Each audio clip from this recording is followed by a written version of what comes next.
Avengers doomsday के trailer से ये बात समझ में आ गया कि आखिर क्यों लोकी भी इनकर्जन्स को नहीं रोक सकता। देखो, अब ये बात तो साफ हो चुकी है कि इनकर्जन्स की शुरुआत स्टीव की वजह से हुई थी, जहां उसने पास्ट में जाकर पेगी के साथ नई जिंदगी शुरू की और एक बेबी ने जन्म लिया, जिसको हमने पहले प्रोमो के ग्लिम्स में देखा। लेकिन अब सवाल ये उठता है कि स्टीव किस टाइमलाइन में है और वहां वो कैसे पहुंचा, जिसका जवाब देता है डूम्सडे का ये ट्रेलर, जहां हम लोकी को अपने टीवीए वाले आईडी कार्ड के साथ टीवीए एजेंट वाले ड्रेस में स्टीव के घर में देखते हैं। अगर आप उसके आसपास के वाइब को देखो तो ये स्टीव के घर के जैसा ही वाइब देता है और यहीं से मेरी थ्योरी शुरू होती है। लोकी जब एक टीवीए एजेंट था, यानी कि लोकी सीजन 1 एंड सीजन 2 के वक्त, तो उसने स्टीव की मदद की होगी पेगी एंड उसके बच्चे को एक नए यूनिवर्स में भेजने में, क्योंकि टीवीए वाले उस ब्रांच टाइमलाइन को उड़ाने वाले थे जिसमें स्टीव अपने पेगी के साथ लाइफ जी रहा था।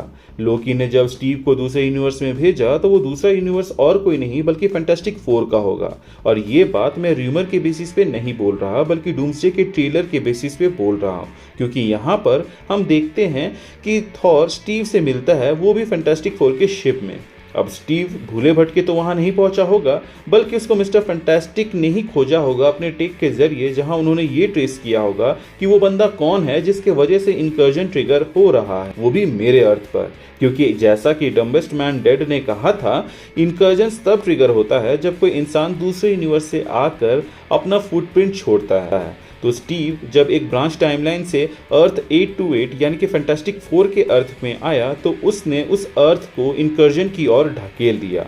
अब ट्रेलर में तो हमने साफ देखा कि यहाँ पे 3 अर्थ है और तीनों का इनकर्जन होने वाला है, जहाँ पर एक्समैन का अर्थ और मेन अर्थ यानी कि अर्थ 616 का एक दूसरे की ओर खींचा जाना तो समझ में आता है, क्योंकि मोनिका रैम्बो दी मार्वल्स मूवी के एंड में एक्समैन के यूनिवर्स में चल गई थी, इसी वजह से वो दोनों एक दूसरे की ओर खींचे जा रहे हैं। लेकिन फैंटास्टिक फोर का अर्थ यहाँ पर इसलिए पिस रहा है क्योंकि लोकी जब अपने टीवीए एजेंट वाले टाइम पर था तो उसने स्टीव को फैंटास्टिक फोर वाले अर्थ पर डाल दिया था। अब आप पूछोगे कि इससे ये कैसे एक्सप्लेन होता है कि लोकी क्यों इनकर्जन्स नहीं रोक सकता। तो मेरे भाई, लोकी अगर अपने एजेंट के दिनों में स्टीव की मदद नहीं करता तो वो उसके लाइफ का पार्ट नहीं बनता, और शायद प्रेजेंट लोकी जो अभी एंड ऑफ टाइम में बैठा है वो उसको बदल भी सकता है, क्योंकि अगर इस किंग ऑफ स्टोरीज वाले लोकी ने अपने ही पास्ट वर्जन को स्टीव की मदद करने से रोका तो वो अपने ही किंग बनने वाले प्रोसेस को बिगाड़ देगा। जिस तरह हम अपने डिसीजंस के कठपुतली हैं, वैसे ही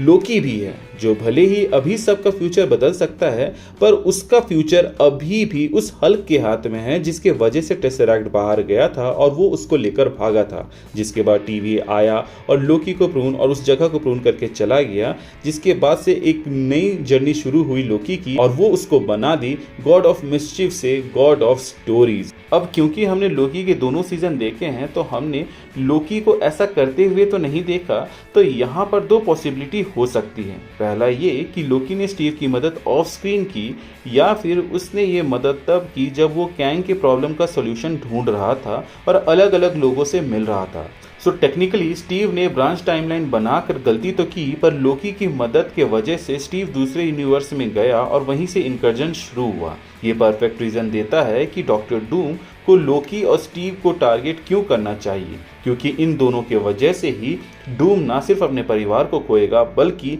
वो अपनी प्रजा और प्लेनेट को भी खोएगा। इसीलिए डूम डिसाइड करता है कि वो सब कुछ अपने हाथ में लेकर एक ऐसी दुनिया को बनाएगा जहां पर कोई ब्रांच टाइमलाइन ना बने, ताकि कभी इनकर्जन्स होने का खतरा आए ही नहीं। डूम्सडे की कहानी किसी विलन से शुरू नहीं होती है बल्कि हीरोज के पर्सनल डिसीजंस की वजह से शुरू होती है, और देखा जाए तो मल्टीवर्सल सागा की जितनी भी कहानी हमें दिखाई गई है, चाहे वो स्पाइडरमैन नो वे होम हो या doctor strange multiverse of madness, उन सब के अंदर हमने ये देखा है कि हीरोज के डिसीजंस के वजह से ही प्रॉब्लम्स क्रिएट हुए हों। चाहे वो डॉक्टर स्ट्रेंज द्वारा कास्ट किया गया मेमोरी स्पेल जो कि पीटर के कहने पर उसने किया था, या फिर वांडा का इतना एग्रेसिव होकर अपने बच्चों के पीछे जाना और अलग अलग अर्थ पे केओस मचाना। सो अब आप समझ गए होंगे कि आखिर क्यों लोकी भी इनकर्जन्स को नहीं रोक सकता, क्योंकि असल में उसी के पास्ट वर्जन ने इनकर्जन्स की शुरुआत की स्टीव की मदद करके, और अगर उसने इस इंसिडेंट को बदलने की कोशिश की तो शायद कभी वो दोबारा से गॉड ऑफ स्टोरीज नहीं बन पाएगा